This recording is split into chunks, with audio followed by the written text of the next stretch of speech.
ఇక్కడ ఒక వార్త చూద్దాం. రైతులకు ఎరువు ఇవ్వడం చేత కాదు కానీ సో జిల్లాలు ముట్టుకుంటే అగ్గి రాజేస్తాం అంటాడు. ఇక రాష్ట్రాన్ని ఏం ఉద్ధరిస్తాడు? అబద్ధ హామీలతో 2 ఏళ్లు గడిపేశారు. గెలిచిన సర్పంచ్లతో కేటీఆర్ ఆత్మీయ సమ్మేళనం. ఆనాటి వైభవం కాలగర్భంలో కలిసిపోయింది. రేవంత్ పై కేటీఆర్ తీవ్ర విమర్శలు. ఇది ఆనాటి వైభవం కాలగర్భంలో కలిసిపోయింది. మరి ఆనాటి వైభవం ఏంటంటే జర్ర పక్క తిరిగితే కేటీఆర్ సార్ గడుగుతుంది కానీ గిడి తిరగాలి. ఇక గిడి తిరిగితే ఆనాటి వైభవం ఏంటో తెలుస్తుంది. ఇది మీ వైభవం. బీఆర్ఎస్ మాజీ ఎమ్మెల్యే ముత్తిరెడ్డి యాదగిరెడ్డి ఆస్తులు సీజైనాయి. అట్లా అనేక మంది మీ ఎమ్మెల్యేలకు సంబంధించిన అవినీతి అక్రమాలు బయటపడుతున్నాయి. మీ హయాంలో పనిచేసినటువంటి ఇరిగేషన్ శాఖకు సంబంధించిన అధికారులు కోట్ల ఆస్తులు బయటపడుతున్నాయి. అక్రమాలు బయటపడుతున్నాయి, నేరాలు బయటపడుతున్నాయి, స్కాములు బయటపడుతున్నాయి ఎన్నో. ఇగో ముత్తిరెడ్డి చేసిన అక్రమాలకు ముందే ఆధారంతో బయటపెట్టిన ముత్తిరెడ్డి చేసిన అక్రమాలను ఆధారంతో బయటబయలు చేసిన ఆదాబ్ కథనాలతో అప్రమత్తమైన ఆదాయ పన్ను శాఖ. బినామీగా ఉన్న కూతురు తులజాభవాని రెడ్డి పేరుపై ముత్తిరెడ్డి ఆస్తులు. గతంలోనే కూతురు సంతకం ఫోర్జరీ చేసిన గనుడు. ప్రభుత్వ భూమికి రికార్డులు సృష్టించిన ముత్తిరెడ్డి నాడు ఉప్పల్ పోలీస్ స్టేషన్ లో ఫిర్యాదు చేసిన కూతురు. రికార్డులు ట్యాంపరింగ్ చేయడం ఆయనకు వెన్నతో పెట్టే విద్య. ప్రభుత్వ భూములు కబ్జా చేయడంలో దిట్టగా మారిన మాజీ ఎమ్మెల్యే. చెంగిచెర్లలో ముత్తిరెడ్డి యాదగిరెడ్డి బాటలు నడుస్తున్న రంగా శ్రీనివాస్ గౌడ్. తీగలాగితే కదులుతున్న అక్రమాల డొంక. నకిలీ పత్రాలతో 1000 కోట్ల విలువ చేసే భూములు స్వాహా. వీరి అక్రమాలపై ఈడీ, విజిలెన్స్, ఏసీబీ విచారణ చేస్తే విలువైన ఆస్తులు బట్టబయలయ్యే అవకాశం. కేటీఆర్ గారు, ఇదేనా మీ వైభవం? ఇదేనా ఆనాటి వైభవం? 10 ఏళ్ల మీ వైభవాలు గివి. ఈ వైభవాన్ని అనుభవించారు మీరు.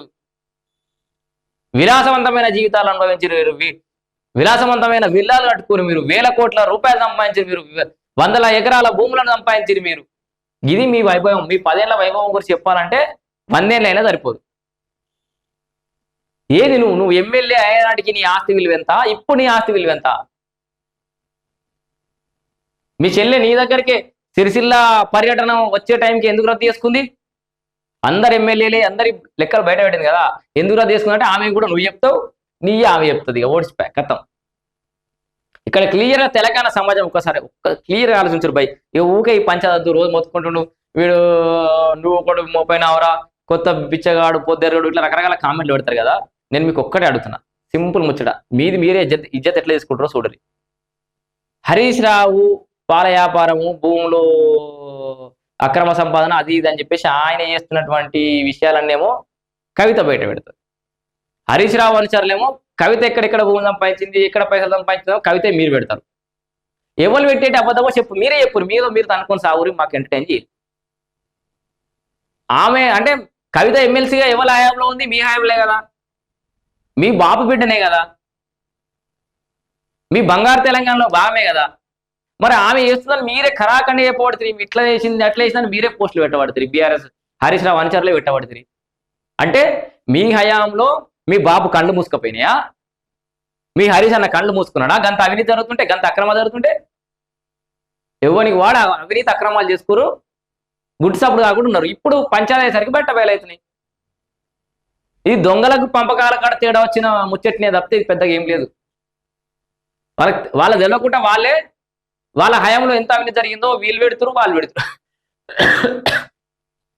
సో మొత్తానికి తెలంగాణ సమాజం ముందట ఏం చెప్తున్నారు? తెలంగాణ సమాజానికి ఏమర్థమవుతుంది? ఓహో అంత దొంగలేనా?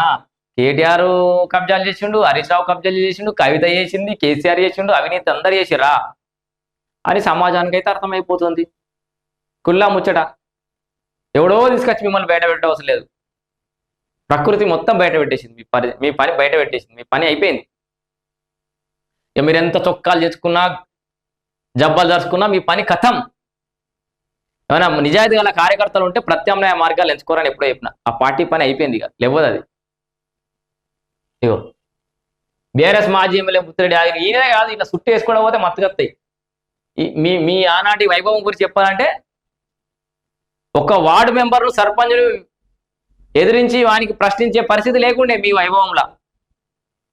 వాడు ఊళ్ళో ఏమనంటే పోలీస్ మండల కేంద్రం వరకు వాళ్ళ మీద కేసు. ఇది మీ వైభవం.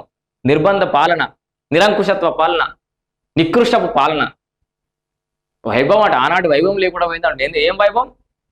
చిన్న పాన్ షాప్ ఓపెన్ చేసినా పెద్ద రెడ్ కార్పెట్ వేసి బంతి పూలు చల్లి రచ్చ చేస్తున్నారు అంతే. అంటే మీ వైభవం అంటే తెలంగాణ ప్రజల సొమ్ముని ఇట్లా వెదజల్లిరు మొత్తం, ఆగమాగం చేసిరు, ఇష్టారీత ఖర్చులు పెట్టిరు, అప్పుల కుప్పగా మార్చిరు. గదే కదా మీ వైభవం అంటే. ఇక కేటీఆర్ వైభవం ఏమో గిట్లుంది.